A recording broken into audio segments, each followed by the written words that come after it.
from Sweden who visited us, and we held a workshop where we discussed how we could go out and start looking for people who are deaf-blind. Tubifashijwemo n'umuryango w'abafite ubumuga wo muri Swede, baraje turaganira dushaka uburyo twatangira uyu muryango wita ku bantu bafite ubumuga bukomatanyije. I wish to thank those people from Sweden. These were Krista and Linda, who are also deaf-blind, and they came here to Rwanda so that they could assist us to know how we could go about starting this organization. Ndashaka gushimira cyane byimazeyo Krista na Linda bo muri Swede badufashije gutangira uyu muryango ndetse bakaza no mu Rwanda kugira ngo batwerekere uburyo tugomba gukora ibikorwa dukwiye gukora. Today we are delighted because these people we started with have now progressed to be leaders of this organization. Nanone tunejejwe cyane nuko abantu twatangiye gukorana nabo bakomeje kugenda batera imbere kugeza ubwo ari bo bayihagarariye uyu muryango. When we identified some of these people who are deaf-blind, we decided to organize for trainings, and these trainings involved the people who are deaf-blind and a member of their family so that they could go back home and continue practicing the tactile sign language. Uyu muryango wahurije hamwe abantu bafite ubumuga bukomatanyije ndetse na bamwe mu miryango yabo kugira ngo igihe bigishijwe uburyo bakora ibintu runaka baza gusubira mu rugo hanyuma ururimi rw'amarenga babashe kurukorana n'abandi babana mu rugo barushaho kurumenya neza. This training we were assisted by somebody from Uganda who works with UNICEF. She came here, trained the parents of the deaf-blind people and the deaf-blind who did not know how to use the tactile sign language. Ibyo bikorwa twayifashijwemo n'abandi bantu bari baturutse i Bugande bazaga kutwigisha uburyo dushobora kuganira kugira ngo birusheho kugenda neza. Today I can testify and say that some of the mothers who are here now are smiling. But for the first time when we called them to Masaka, where we had the training, most of the mothers were in tears the first day of the meeting. Uyu munsi nahagarara ku maguru yanjye nkahamya ko ababyeyi bari aha ngaha banezerewe cyane kuko ubwo bazaga baje bababaye cyane ariko uyu munsi baranezerewe kubera ibikorwa tumaze gukora. They used to sit, cry, and I would allow them to cry because it is part of healing, and after that the next day they would be able to give us some stories about their children at home, how the society looks at these people where they live, because now they had made friends with the other parents and talked together and found that they were not the only ones who have children who are deaf-blind. Barabaye cyane bararira turabareka bararira kuko nabwo n'ubundi buryo bwo gukiramo ibikomere hanyuma batuganiriza uburyo mu miryango yabo abana babo baba bafashwe ndetse byabasubijemo imbaraga kuko babonye ko hari n'abandi bantu bafite ubumuga bukomatanyije bashobora gufatikanya bagashaka igisubizo. The people who are deaf-blind, some of them had not been able to communicate for quite a long time in their life. They didn't know even whether they had some relatives or brothers and sisters in their homes. But today, they are very happy because they can communicate with their relatives. They can communicate with them together when they meet in a meeting like this. Abantu bafite ubumuga bukomatanyije abenshi nta makuru bari bafite ntibari bazi ko bafite n'abantu babana mu miryango nta makuru na make bari bafite ariko uyu munsi bashobora kuganira hagati yabo ubwabo ndetse no kuganira n'imiryango yabo bakamenya amakuru atandukanye. After training we made some visits to their homes and we went to Musanze where one of them comes from called Sada. She's called Sada. We found her now being able to sweep, to wash her clothes, to peel potatoes, to assist the mother with some of the household work because she had already learnt them in Masaka. Hanyuma y'ayo mahugurwa twasuye uwitwa Sada dusanga arashobora gukubura akamesa agahata ibirayi agafasha umuryango mu mirimo itandukanye kuko yari yarabyigiye muri uyu muryango. I think I will not say much because there's a lot to be discussed. about this organization, because today they are able to stand. They have their own board members and they are able to organize their own activities. Some of them have been able to visit other countries. Like a few weeks ago, the chairperson went to Kenya to participate in a meeting or conference, and he presented, his presentation was appreciated and he was given an award. Mu minsi ishize bamwe mu bahagarariye umuryango wacu bagiye muri Kenya, ubahagarariye atanga ijambo araganira ndetse yahawe n'igihembo cy'ijambo yari yagerageje kuganiriza abantu. I think the history of this organization today, I think what we really need, what I would appeal for now before I end my speech, because we have guests, I want to appeal to people who can help us. This is our government, so that we can establish a school for deaf-blind people.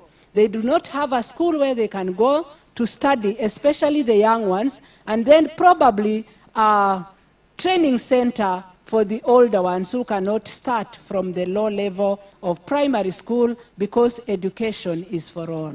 Kuko dufite abashyitsi batandukanye bave mu nzego zitandukanye, ngana ku musozo ndakorera ubuvugizi abafite ubumuga bukomatanyije, yaba abakiri bato yaba abakuze, ko bakeneye guhabwa uburyo bwo kwiga bakiga, kubera ko uburezi ni ingenzi kandi uburezi ni ubwa bose. So I think with those few remarks, I want to say that this organization is really growing fast and they need support. Although they stood up and had their own leaders, we are still trying to support them. We have not left them alone. The three organizations are still helping them so that they can continue and be strong like the already established organizations in Rwanda. Nubwo umuryango urimo gutera imbere vuba ariko uracyakeneye ubufasha, uracyakeneye ibitekerezo bitandukanye, ndetse nubwo bafite uburyo bashobora gukora ibikorwa byabo ubwabo, ariko turacyakomeje kubafasha kandi turacyari kumwe nabo. Thank you very much. Murakoze cyane.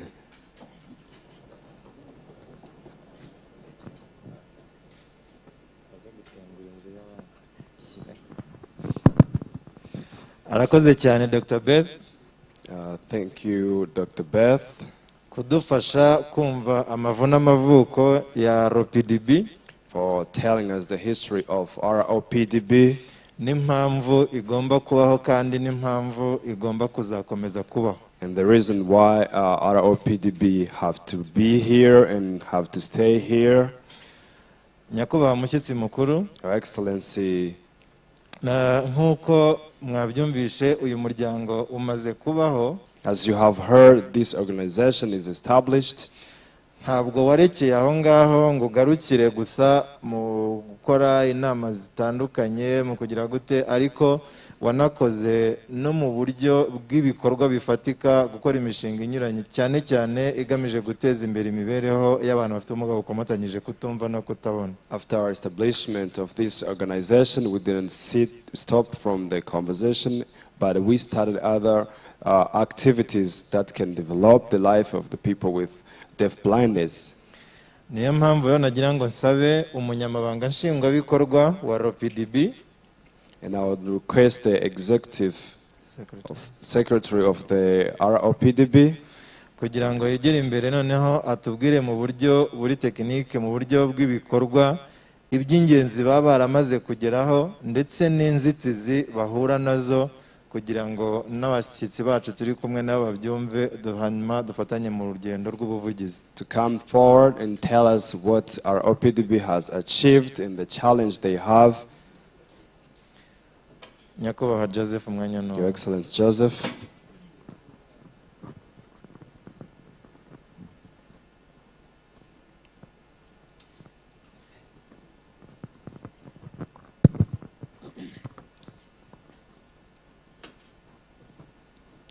Ba nyakubahwa mushyitsi mukuru, Excellency Honorable Senator, Senateri, banyakubahwa muhagarariye ibigo bitandukanye ari ibya leta n'abikorera, Excellencies, representatives of different organizations, either government or other organizations, banyamuryango b'umuryango nyarwanda w'abantu bafite ubumuga bwo kutumva no kutavuga no kutabona, the member of ROPDB, n'abandi twatumiye mu nzego zitandukanye, mu nyemerere ngira ibyo mbabwira ku bikorwa by'umuryango. and different guests. I request that you allow me to tell you about the activities Twagomba of the gukoresha organization. presentation. We would use a presentation. Hari presentation nari nateguye mu magambo makeya. I have a presentation briefly. Mbere ya byose reka tubanze dushimire umuryango w'abantu bafite ubumuga kutumva no kutavuga no kutabona wo muri Sweden. First of all, I'd like to thank the Deaf-blindness organization from Sweden.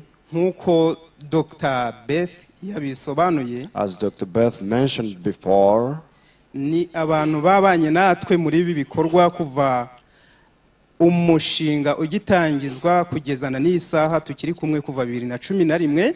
they have been with us all along the starting of this organization from 2011 until now. Kandi turacyafitanye urugendo rurerure mu kuduha inkunga. And we still have a long journey to go together. Ariko uwo muryango nubwo twavuze ko ari uwo muri Sweden, Though we mentioned that the organization is from inkunga Sweden, yawo ica mu muryango bita My Right Empower People. their support comes through the organization called My Right. Iyo bahuje ubwo bushobozi baratugenera tugakora ibikorwa. They put their support or their power together to help the organization to function. Twongere dushimire na Disability Rights Fund. And I would like to thank Disability Rights Fund.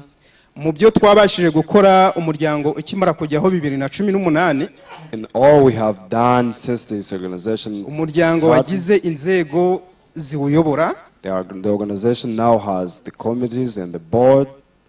Nkuko mwabonye perezida yafunguye ijambo ku mugaragaro. As you have seen the president, the representative opening this day. Twagerageje guhugura abasemuzi b'ururimi rw'amarenga ku ikubitiro.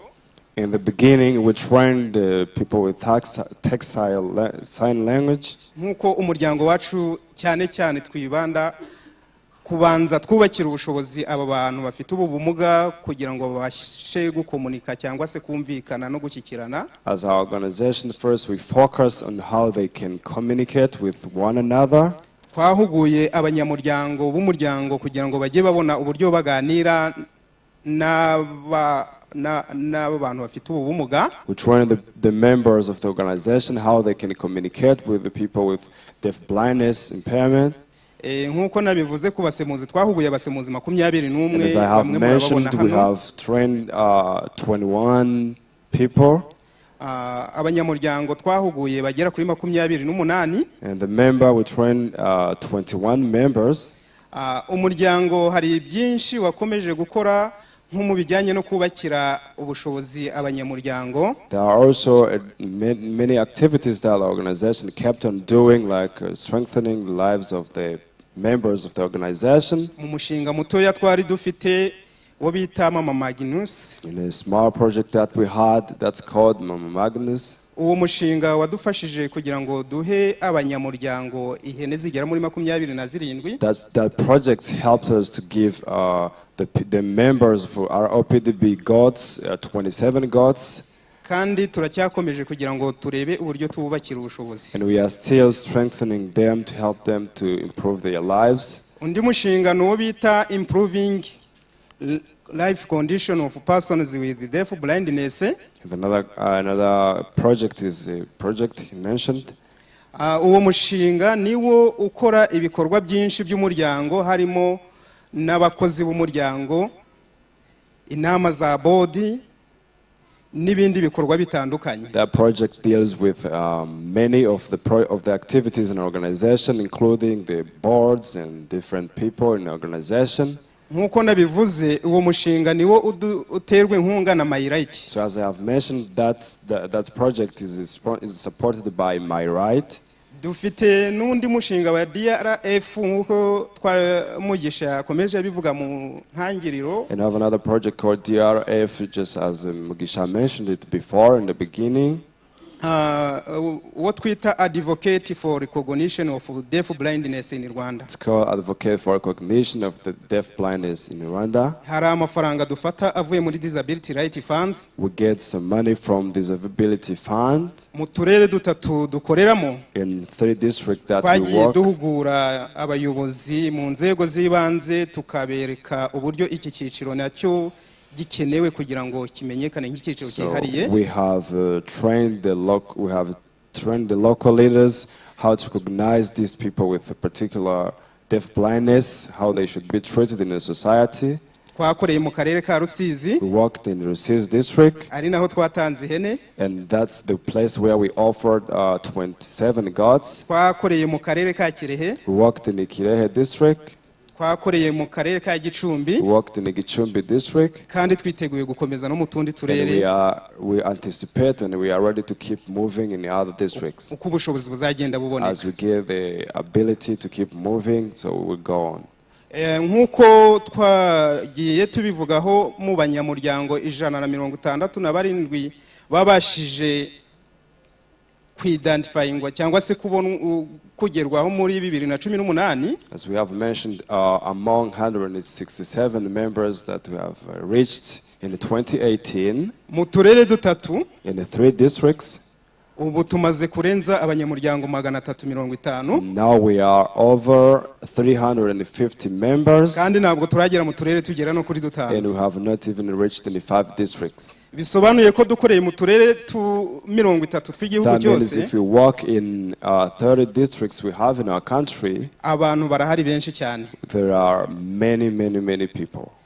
Icyo nsaba abantu muteraniye aha abafatanyabikorwa. So my request from the people who are gathered here, the partners and different people, nukugira ngo muze dufatanye muri urugendo. I invite you to come and walk together through all this journey. Tugere ku bantu benshi bishoboka. And we reach many people as possible.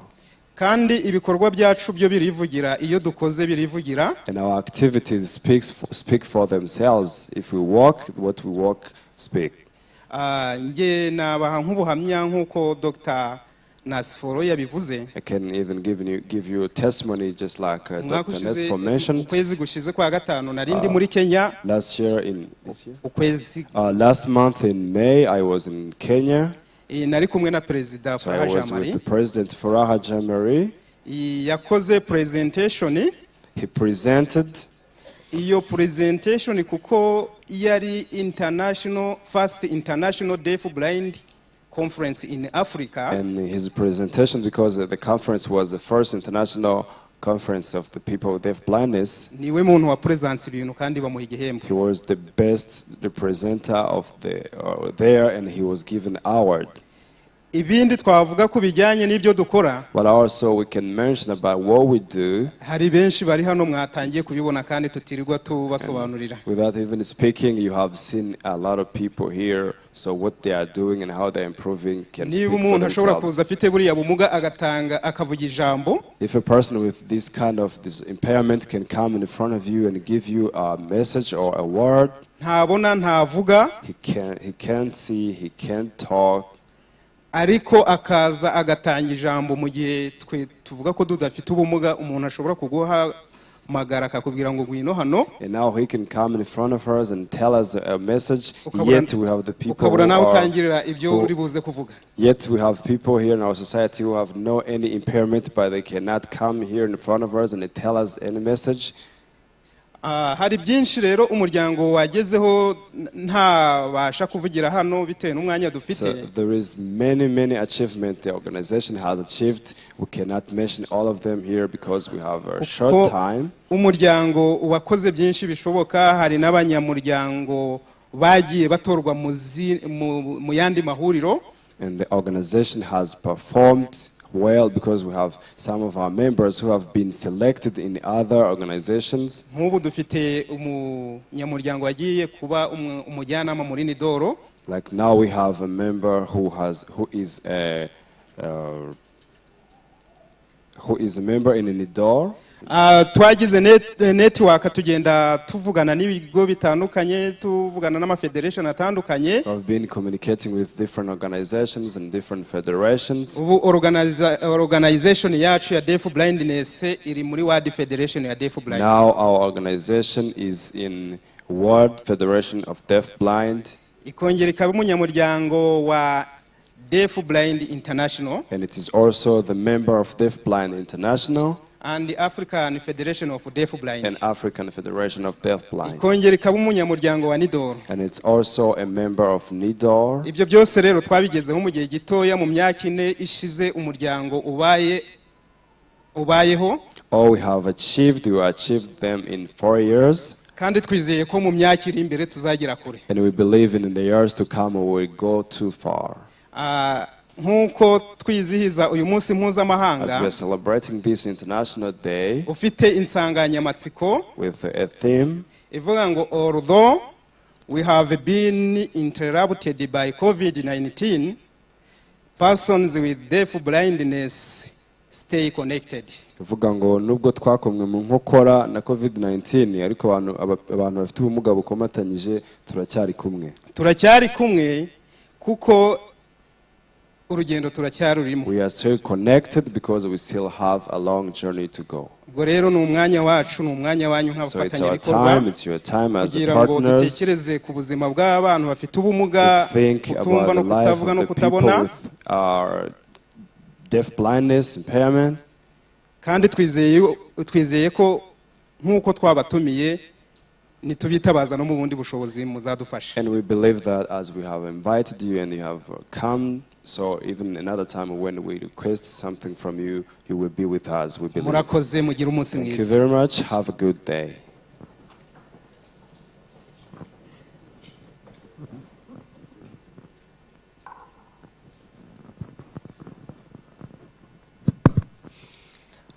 Well, Nyakubahwa mushyitsi mukuru, Your Excellency Senator, banyacyubahiro muteraniye hano abanyamuryango ba RPDB, Your Excellencies who are presented here and the members for our PDB. ndagira ngo munyemerere banze nakire nyakubahwa intumwa ya rubanda mu nteko ishinga amategeko umutwe w'abadepite. I'd like to welcome the Member of Parliament, Senator. by'umwihariko akaba nahagarariye abantu bafite ubumuga mu nteko ishinga amategeko. And particularly he represents the people with impairments in the Parliament. Nyakubahwa Depite rero ikaze muri uyu munsi mukuru. Deputy, you are most welcome in our day. ndagira ngo munyemere rero tumwakire muri bwa buryo bwacu. Please let's welcome him in our method that we used. Steps. Izo ntago ari inkuba ahubwo ni amashyi kwakira. But crowds to welcome you. Good. Tugeze rero nkuko mwabyumvishe RPDB mu myaka 4 imaze ifite imishinga. So as you have heard, our RPDB in 4 years that has been working with different projects.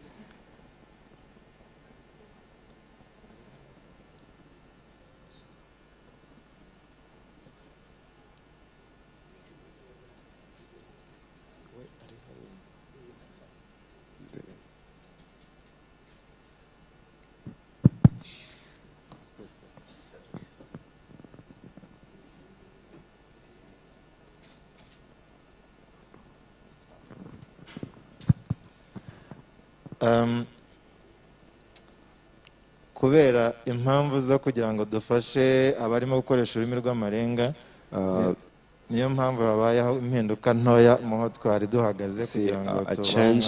It's because we need the people who are helping the tactile sign languages to keep doing their service well. Nyakubahwa mushyitsi mukuru rero ndagira ngo munyemerere icyayi bamaze kumbwira yuko kiri tayari. Your Excellency, I would like you to allow me, because I heard from there that the tea is now ready. nagira ngo munyemere dufate agakawa tuninanure tunagire gutaha hanyuma tuze kugaruka muri ibi I biganiro request that you allow me to go and get some tea so we can come back into our mu day minota makumyabiri n'itanu iri imbere. in Murakoze 20 cyane. minutes or 25 minutes. We'll be back here.